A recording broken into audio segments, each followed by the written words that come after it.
Hello, I'm Jim McNair. Welcome to our first ZT Up Close Q&A. Thanks to everyone who submitted their questions. Today we're going to talk about the fine details that make the 0762, the 0562 Ti, and the 0609 such standout knives. First, Ron Tiller at Hanky Fan from Instagram asks, what are the steps that are involved in designing a new knife with a designer? So Ron, first off, when we work with a designer, they'll generally send us either a sketch, maybe some line work from either AutoCAD or SolidWorks, and then we take a look at it and we make our revisions to make it work with our processes on our end. So we go back and forth. We work really hard to respect the design that the knife makers have sent us, but at the same time it's a real collaboration, and that's what's so cool about it, is we try to come together and make something that's really cool for you guys. Andrew Ream at andrewc.ream from Instagram asks, what informs design decisions about jimping? It ranges from very fine on some of the in-house designs, to medium on the 0562, to large on the Les George designs. So Andrew, as jimping size goes, it usually has to do with whatever the intended use of the knife is. For example, fine jimping will generally be found on an EDC knife, something you're going to carry in your pocket and use with your bare hands. As for the 0562, that's a Rick Hinderer design, and a lot of his work is based on his time as a firefighter and an EMT, so he probably has a little heavier jimping because he needed that in those emergency situations for a secure grip. And then if you think about Les George's designs, Les George was an EOD tech in the Marines. Again, he was generally wearing gloves, so that extra heavy jimping just helps keep a good solid grip in those kind of situations. George Harris from the Kershaw and ZT Hangout Facebook group asks, what's the process to find out how much metal to take off the frame to make a proper working lock? So George, when we design a frame lock, we generally have a specific number that we have in mind, and we experiment a bit from there. It usually stays fairly similar. And that same thing applies to our subframe locks, like the 0762. The thinner section of the subframe lock where it attaches to the handle is machined to a very precise thickness, and that makes it function very much like the recess on a normal frame lock. Stephen Eddie Edwards at Fusafino from Instagram asks, besides the cool factor of the 0762, what design and functional aspects really popped when developing the knife? So Stephen, to start with, when we designed the knife, we first added this titanium inlay.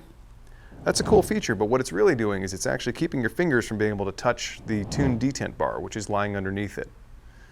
Then on the back side here with our subframe lock, you can see that it comes up and it's visible through this hole in the handle. But what that piece of the subframe lock is actually doing is it's functioning as an over-travel stop. So this knife was a really fun project where we got to take a lot of these design elements and make them functional as well. Next, Bill Rye at Rye Guy from Instagram asks, do you go into a knife conception with a specific weight or balance in mind? Bill, we do. So for example, on the 0562 CF, we used a full carbon fiber front handle on that knife, and that cuts down the weight significantly, makes it a lot easier to carry. Then when we made the full titanium version, we actually went to the extent of machining out big pockets on the inside of the front handle. So that weight relief goes a long way to making that knife very pocket friendly and very comfortable. It's actually just a little bit lighter than the 562 CF even. Justin Kaufman from Twitter asks, what drives your inspiration for blade shape and grind when designing a new knife? So Justin, in general, I prefer a higher grind panel. That makes the blade thinner and it makes it easier to sharpen over time. On a knife like the 762, we're trying to balance having a really cool looking blade with a functional blade. So it's got a neat upsweep to it that gives it a unique look, but the tip actually comes down almost like a Warncliffe. And so that makes the knife a really usable profile for cutting boxes, snipping zip ties, cutting threads, and all the little things that you do with a knife on a day-to-day basis.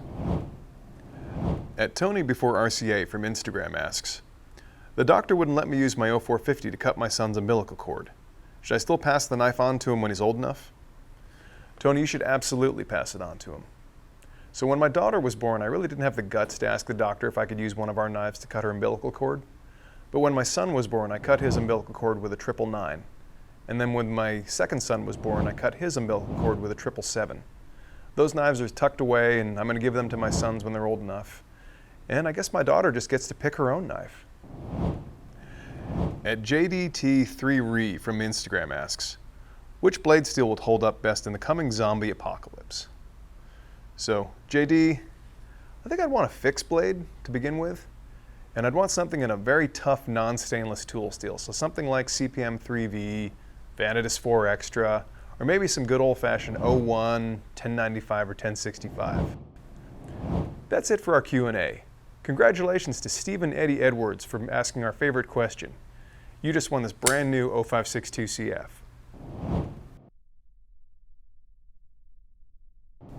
Thanks to everyone who participated. If you're interested in any of these ZTs and more, please feel free to check them out at one of our authorized retailers, online or in store. Until next time, thanks for watching.